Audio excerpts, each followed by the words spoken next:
എല്ലാവർക്കും നമസ്കാരം. ചെറായി ബീച്ചിലാണുള്ളത്.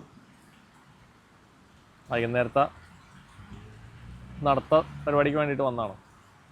അപ്പോൾ നല്ല വെയിൽ, അതുകൊണ്ട് കുറച്ച് നേരം ഇവിടെ ഇങ്ങനെ ഇരിക്കാമെന്ന് ചോദിച്ചപ്പോൾ ഒരു വീഡിയോ ചെയ്യാമെന്ന് ചോദിച്ചു. ഇവിടെ വന്നപ്പോൾ എനിക്ക് ഓർമ്മ വന്നൊരു കാര്യമാണ്. അതാണ് ഞാനിപ്പോൾ പറയാൻ പോണത്. ആത്മീയവാദിയിൽ സഞ്ചരിക്കുന്ന ആളുകൾക്ക് ഉണ്ടാകുന്ന കുറേ പ്രശ്നങ്ങളുണ്ട്. അതിനകത്ത് ഏറ്റവും പ്രധാനപ്പെട്ട സംഗതി എന്താണെന്നറിയോ?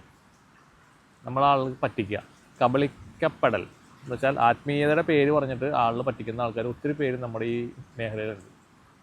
ഞാനും പറ്റിക്കപ്പെട്ടുള്ള ആളാണ്. അതുകൊണ്ടാണ് ഇത്ര പച്ചയായിട്ട് ഞാൻ പറയണത്. എനിക്ക് കാര്യങ്ങൾ പറഞ്ഞതിന് ഒരു മടിയുള്ള ആളൊന്നുമല്ല. എന്ത് കാര്യം വെട്ടിത്തുറന്ന് പറഞ്ഞ ആളാണ്. നമുക്ക് പറയാനായിട്ട് ഭയമില്ല. കാരണം ആത്മീയത എന്ന് പറയുന്നത് ഒരു കച്ചവടമായിട്ടൊന്നും ഞാൻ കാണുന്നില്ല. ഇത് നമുക്കറിയാവുന്ന കാര്യങ്ങൾ എല്ലാവർക്കും പറഞ്ഞു കൊടുക്കുന്ന ആളാണ്. അതിന് പ്രത്യേകിച്ച് ഒരു മാനദണ്ഡമൊന്നും വെക്കാറില്ല. കാരണം എൻ്റെ വന്ന വഴികളിൽ ഞാൻ കണ്ടുമുട്ടിയ പല വ്യക്തികളെയും, നമ്മൾ ഭയങ്കര കഴിവുള്ള ആൾക്കാരാണെന്ന് വിചാരിക്കുന്ന പല വ്യക്തികളും നമുക്ക് പിന്നീട് പല കള്ളത്തരങ്ങളുള്ള ആൾക്കാരാണെന്നും അവരുടെ അറിവുകൾ നമുക്ക് യൂട്ടിലൈസ് ചെയ്യാൻ പറ്റുന്നതല്ലെന്ന് നമുക്ക് മനസ്സിലായിട്ടുണ്ട്. ആത്മീയത എന്ന് പറഞ്ഞു കഴിഞ്ഞാൽ ഈ കാലഘട്ടത്തിൽ അങ്ങനെയാണ്. അത് നിങ്ങൾ ഓരോരുത്തരും നിങ്ങൾ വന്നേക്കുന്ന വഴികളിൽ നോക്കിക്കഴിഞ്ഞാൽ പല സ്ഥലങ്ങളിലും നിങ്ങൾ പറ്റിക്കപ്പെട്ടതായിട്ട്, ചൂഷണം ചെയ്യപ്പെട്ടതായിട്ട് നിങ്ങൾക്ക് മനസ്സിലാക്കാനായിട്ട് സാധിക്കും. ഒന്നാമത്തെ കാര്യം, ഈ ആത്മീയതയിലുള്ള അറിവുകൾ ആർക്കും പൂർണ്ണമല്ല. ഈ പറഞ്ഞാൽ എനിക്കെന്ന് പറഞ്ഞാൽ ഒരു ചെറിയ അറിവ് മാത്രമേ ഉള്ളൂ, ഒരു അറിവെന്നുള്ള ആളെന്നുള്ള. ഞാനത് എപ്പോഴും പറയാറുണ്ട്, എല്ലാ വീട്ടിലും പറയാറുണ്ട്, ഞാനൊന്നും പഠിച്ചിട്ടില്ല, എനിക്ക് പറ്റിയൊന്നും അറിഞ്ഞൂടാ. പക്ഷേ ദേവിയുടെ ദർശനം കിട്ടിയത് സത്യമാണ്. അതിൽ നിന്ന് കിട്ടിയതുള്ള ഒരു കഴിവുകൊണ്ടാണ്, ഒരു പവർ കൊണ്ടാണ് ഞാൻ ഈ കാര്യങ്ങളൊക്കെ ചെയ്ത് വിജയിപ്പിക്കുന്നത്. അത്ര എനിക്ക് അറിഞ്ഞോളൂ. പിന്നെ പല കാര്യങ്ങളും ദേവി നമുക്ക് കാണിച്ച്, സ്വപ്നത്തിലൊക്കെ കാണിച്ചു തരും, അല്ലെങ്കിൽ മെഡിറ്റേഷനിലേക്ക് കാണിച്ചു തരുന്നുണ്ട്. അതുമാത്രമാണ് എനിക്ക് മറ്റുള്ള ആളിൽ നിന്ന് വ്യത്യസ്തനായിട്ട് ഞാൻ നിൽക്കുന്നതിൻ്റെ ഒരു സംഗതിയായിട്ട് തോന്നുന്നത്. കാരണം പലരോട് ചോദിക്കാറുണ്ട്, എങ്ങനെയാണ് സാറേ ഇതൊക്കെ ചെയ്യുന്നത്? ഞാൻ പറഞ്ഞു, ചെയ്യുന്നതല്ല, ഇതൊക്കെ സംഭവിക്കുന്ന കാര്യങ്ങളാണ്. പക്ഷേ ഒരു കാലഘട്ടത്തിൽ ഞാനും കുറേ അന്വേഷകനായിട്ട് നടന്നിട്ടുണ്ട്. ഏകദേശം ഒരു 30 വയസ്സ് കാലഘട്ടം പോലെ നടക്കുന്നതാണ്. അതിനകത്ത് ഞാൻ പഠിച്ച കുറേ വിദ്യകളുണ്ട്. കുറേ വിദ്യകൾ ഞാൻ പഠിച്ചിട്ടുണ്ട് കേട്ടോ. പഠിച്ച വിദ്യകളിൽ ഉണ്ടായിരുന്ന മാസ്റ്റേഴ്സ് കുഴപ്പമുണ്ടായിരുന്നില്ല, നല്ല മാസ്റ്റേഴ്സായിരുന്നു. അതിനുശേഷം നമ്മൾ കുറച്ചും കൂടിയും ഹയർ ലെവലിലേക്ക് വന്നപ്പോഴാണ് പ്രശ്നം തുടങ്ങിയത്. അപ്പോൾ ഇതേപോലെ ഓരോ വ്യക്തികളെയും കാണുമ്പോൾ നമ്മൾ വിചാരിക്കും നമുക്ക് പല കാര്യങ്ങളും പഠിപ്പിച്ചു തരാനും, എന്താ പറയുക, അന്നൊക്കെ നമുക്ക് ഈ കുണ്ടലിനി അവേക്കണി എന്നൊക്കെ പറഞ്ഞു കഴിഞ്ഞാൽ ഭയങ്കര ഭ്രമമാണ്. അപ്പോൾ അതുപോലുള്ള ആളുകൾ പറയും, ഞങ്ങൾ ഇതൊക്കെ കുണ്ടലിനിയൊക്കെ പൊന്തിയ ആൾക്കാരാണ്, എനിക്കെല്ലാം അറിയാം എന്നൊക്കെ പറഞ്ഞ് പലരും, ഒരാളൊന്നുമല്ല. ഞാൻ പല സ്ഥലങ്ങളിലും പോയിട്ടുണ്ട്. ഞാൻ നോർത്ത് ഇന്ത്യയിലൊക്കെ പോയിട്ടുണ്ട്. പൊന്തത്തിൻ്റെ പല സ്ഥലങ്ങളിലൊക്കെ സഞ്ചരിച്ചിട്ടുള്ള ആളാണ്. പല ക്ലാസ്സുകൾക്കൊക്കെ പങ്കെടുത്തിട്ടുണ്ട്, വലിയ വലിയ പ്രോഗ്രാമുകളിൽ പങ്കെടുത്തിട്ടുണ്ട്. പക്ഷെ എല്ലായിടത്തുനിന്നും നമുക്ക് കിട്ടിയത് അവഗണനയും പുച്ഛവും, എന്താ പറയുക, അത് പറയാൻ തന്നെ വാക്കുകളില്ല എനിക്ക്. പിന്നെ നമ്മളെ അടിച്ചമർത്തുന്ന പോലുള്ള കാര്യങ്ങൾ പല സ്ഥലങ്ങളിൽ നമുക്ക് കഴിവുണ്ടെന്ന് അവർക്ക് മനസ്സിലാവും. അപ്പോൾ നമ്മളെ ചവിട്ടിത്താത്തുക, വേറെ ചില ആളെ പ്രൊമോട്ട് ചെയ്യുക, ഇങ്ങനെയൊക്കെയുള്ള ഒരു നിലവാരമില്ലാത്ത ഒരുപാട് അനുഭവങ്ങൾ എനിക്കുണ്ട്.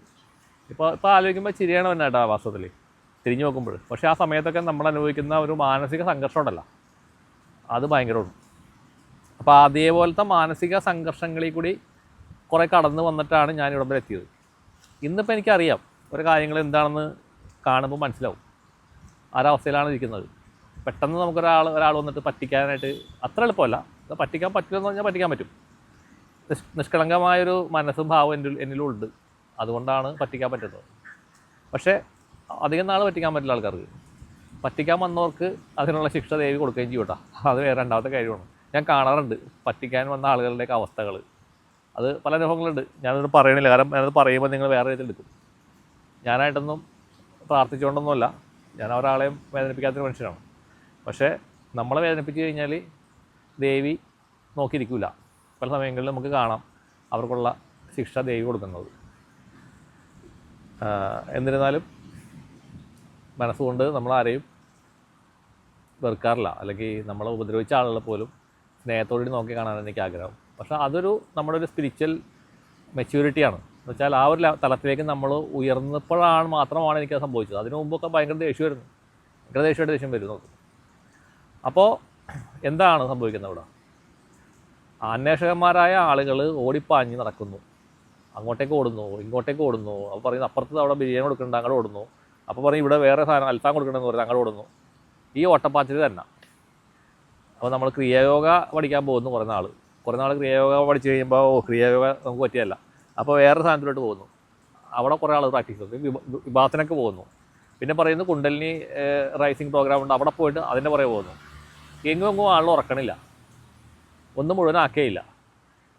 എന്നാൽ ഒരു പരിപാടി തന്നെ നമ്മൾ നല്ലൊരു ഗുരുവിൻ്റെ അടുത്ത് അല്ലെങ്കിൽ ടീച്ചറിൻ്റെ അടുത്ത് പോയിട്ട് പ്രാക്ടീസ് ചെയ്ത് നമ്മൾ കുറച്ച് കാലങ്ങൾ നമ്മളതിൻ്റെ പുറകെ നടക്കുകയാണെങ്കിൽ നിങ്ങൾക്ക് എന്തെങ്കിലും നേട്ടങ്ങൾ ഉണ്ടാക്കാൻ പറ്റും. ഇവിടെ സംഭവിക്കുന്നത് എന്താ വെച്ചാൽ, നമ്മൾ അന്വേഷകന്മാരുടെ കുഴപ്പം തന്നെയാണെന്ന് ഞാൻ പറയുള്ളൂ. നിങ്ങളെ വിശ്വസിക്കണില്ല, നിങ്ങളിലുള്ള പവർ നിങ്ങളെ വിശ്വസിക്കണില്ല. എൻ്റെ കാര്യം അങ്ങനെയൊക്കെ തന്നെയായിരുന്നു. എനിക്ക് പവർ ഉണ്ടെന്ന് ഇപ്പോഴും എനിക്ക് ചെറിയ ഡൗട്ടൊക്കെ ഉണ്ടാവാറുണ്ട്. ഈ സമയങ്ങളിൽ എനിക്ക് ചിലപ്പോൾ തോന്നും എനിക്കിങ്ങനെയുള്ള പവറൊക്കെ ഉണ്ടോ എന്ന് തോന്നാറുണ്ട്. പക്ഷേ എന്തെങ്കിലും നമ്മൾ ഇതിൽ നിന്ന് മാറിപ്പോകാനായിട്ട് ശ്രമിക്കും. ചില സമയങ്ങളിൽ ഞാൻ ആത്മീയമൊന്നും വേണ്ട, എന്തിനാണ് ചുമ്മാ ആളുകളുടെ ചീത്തയാക്കാനാണ്, ആളുകൾ പുച്ഛിക്കും. നമ്മളെ അറിയുന്ന ആൾക്കാരൊക്കെ സുഹൃത്തുക്കളൊക്കെ ഭയങ്കര പുച്ഛമാണ്. ഈ നമ്മളിങ്ങനെയൊക്കെ ആത്മീയമായ വിഷയങ്ങൾ സംസാരിക്കുമ്പോൾ ഭയങ്കര പുച്ഛമാണ്. അല്ല, ഇപ്പോഴും അങ്ങനെ തന്നെ. അതുകൊണ്ട് അവരുടെ അടുത്തേക്ക് ഞാൻ പോകാറില്ല അധികം. അവരൊക്കെ ഭയങ്കര വേറെ ചിന്താഗതിയുള്ള ആൾക്കാരാണ്. അത് നമ്മളെ കാണുമ്പോൾ തന്നെ അവരുടെ മുഖത്തൊരു ചിരി വരും. ഞാനത് മൈൻഡ് ചെയ്യാറില്ല. അതുകൊണ്ട് അത്രയും കൂട്ടുകെട്ടുകളൊന്നും ഇപ്പോൾ ഇല്ല, വാസ്തവം പറഞ്ഞത്. അപ്പോൾ ഇതിൽ നിന്ന് മാറിപ്പോകാനായിട്ടൊക്കെ ശ്രമിച്ചിട്ടുണ്ട് പല പ്രാവശ്യം. മാറിപ്പോകാൻ ശ്രമിച്ചു കഴിയുമ്പോൾ അന്നത്തെ ദിവസം രാത്രി സ്വപ്നത്തിൽ ദൈവം വരും, എന്നിട്ട് എന്തെങ്കിലുമൊക്കെ അത്ഭുതങ്ങൾ കാണിക്കും, എന്തെങ്കിലുമൊക്കെ കാര്യങ്ങൾ മെസ്സേജുകൾ തരും, പല കാര്യങ്ങളും നമുക്ക് കാണിച്ചു തരും, പല പല പ്രപഞ്ച രഹസ്യങ്ങൾ. അപ്പോൾ പിറ്റേ ദിവസം കാലത്ത് തന്നെ ചാർജ് കയറും. ഉടനെ നമ്മൾ തീരുമാനം മാറ്റി വീണ്ടും ഇതിനകത്തേക്ക് സ്ട്രോങ് ആയിട്ട് വീണ്ടും മെഡിറ്റേഷനും പരിപാടികളൊക്കെ ആയിട്ട് വീണ്ടും മുഴുകും.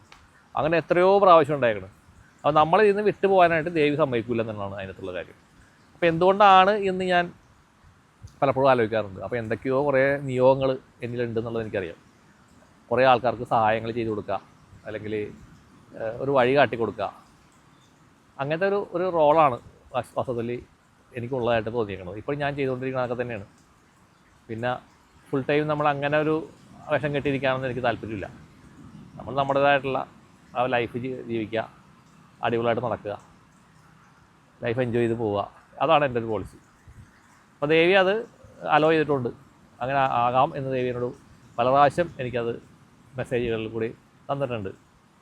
അപ്പം എനിക്ക് പറയാനുള്ളത് വെച്ച് കഴിഞ്ഞാൽ, നിങ്ങൾ അന്വേഷകന്മാരായിട്ട് നടക്കുന്ന ഉപാസകന്മാർ ശ്രദ്ധിക്കേണ്ടത്, നിങ്ങൾ ഏതെങ്കിലും ഉപാസനമാർഗം ചെയ്യുന്നുണ്ടെങ്കിൽ ശ്രീബുദ്ധി ഉപാസനയോ എന്തായിക്കോട്ടെ, അത് നിങ്ങൾ സ്ട്രോങ് ആയിട്ട് ശരിയായ രീതിയിൽ ചെയ്യാൻ ശ്രമിക്കാം. അത് വിട്ടിട്ട് വേറെയിലോട്ട് പോകാതിരിക്കാം. പിന്നെ പെട്ടെന്ന് കാണുന്ന ഒരാൾ വന്നിട്ട് പറയുന്നത് ഞാൻ ഇതാണ് ഞാൻ ഇന്ന കഴിവുള്ള ആളാണെന്നൊക്കെ പറയുമ്പോൾ നിങ്ങളത് ശരിക്കും നന്നായിട്ട് അനുഭവിച്ചറിയുക, അത് അയാൾക്ക് കഴിവുണ്ടോ എന്നുള്ളത്. അയാൾ പറയുന്ന പോലുള്ള ജെന്യൂനായിട്ടുള്ള കഴിവാണോ, അല്ലെങ്കിൽ തമോ ഗുണത്തിൽപ്പെട്ട ശക്തികളാണോ, രജോ ഗുണത്തിൽപ്പെട്ട ശക്തികളാണോ, അല്ലെങ്കിൽ സ്വാത്വിക ഭാവമാണോ, ഇതൊക്കെ നിങ്ങൾ നോക്കണം. കാരണം സ്വാത്വികവും രജോ ഗുണം നമുക്ക് കുഴപ്പമില്ല, പക്ഷേ തമോ ഗുണം എന്ന് പറയുമ്പോഴേക്കും സംഗതി എല്ലാവർക്കും ആ എനർജി പറ്റില്ല. അപ്പോൾ എനിക്ക് പറ്റില്ല തമോ ഗുണം. അങ്ങനത്തെ എനർജീസായിട്ട് ഞാനധികം ഡീലിങ് ചെയ്യാറില്ല. അങ്ങനത്തെ ആൾക്കാരുമായിട്ട് ഞാനധികം ഡീലിങ് ചെയ്യാറില്ല. അതെന്നുള്ളത് വെച്ച് കഴിഞ്ഞാൽ നമ്മളുടെ വൈബ്രേഷൻ ലെവൽ വ്യത്യാസമുണ്ട്, നമ്മൾ ആ വൈബ്രേഷനല്ല ഇരിക്കുന്നത്. അപ്പോൾ അത്തരം സ്ഥലത്ത് നിങ്ങൾ മാറിപ്പോകും. അങ്ങനത്തെ സ്ഥലങ്ങളിലേക്ക് ഞാൻ പോകാറില്ല, വ്യക്തികളുമായിട്ടും ബന്ധപ്പെടാറില്ല. അപ്പോൾ അതുകൊണ്ട് നിങ്ങൾക്ക് മാച്ച് ആവുന്നോ, നിങ്ങൾ ഏത് ട്രാക്കിലാണോ നിങ്ങൾ സഞ്ചരിക്കുന്നത് ആ ട്രാക്കിൽ നിൽക്കുന്ന എനർജീസായിട്ടായിരിക്കും നിങ്ങൾക്ക് ശരിയാകുക, സെറ്റാകുക. അപ്പോൾ അങ്ങനെയുള്ള ആൾക്കാരായിട്ട് നിങ്ങൾ കണക്ട് ചെയ്യാൻ ശ്രമിക്കുക. മാക്സിമം നിങ്ങൾ കുറച്ച് റോയലായ രീതിയിൽ കൂടി തന്നെ പോകാൻ ശ്രമിക്കുക. എൻ്റെ ഒരു അഭിപ്രായത്തിൽ അതാണ്. താൽക്കാലികമായൊരു സ്പിരിച്വൽ അവേക്കണിങ്ങോ അല്ലെങ്കിൽ താൽക്കാലികമായൊരു അനുഭവമല്ല നമുക്ക് വേണ്ടത്. സ്ഥായി ആയിട്ടുള്ളൊരു ഭാവം, സ്ഥായി ആയിട്ടുള്ളൊരു എക്സ്പീരിയൻസാണ് നമുക്ക് വേണ്ടത്. അത് നമ്മൾ മരിക്കുന്ന സമയം വരെ നമുക്ക് നിലനിൽക്കണം, അതാണ് വേണ്ടത്.